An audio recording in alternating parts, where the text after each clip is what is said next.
Di mo maintindihan kung ba't ikaw ang napapagpan ng halik ng kamalasan.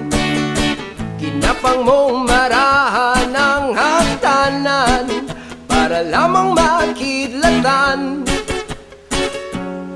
sa kaitaas-taasan. Ngunit kaibigan, huwag kang magpapasindak.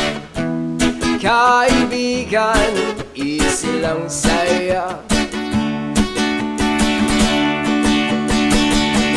Dahil wala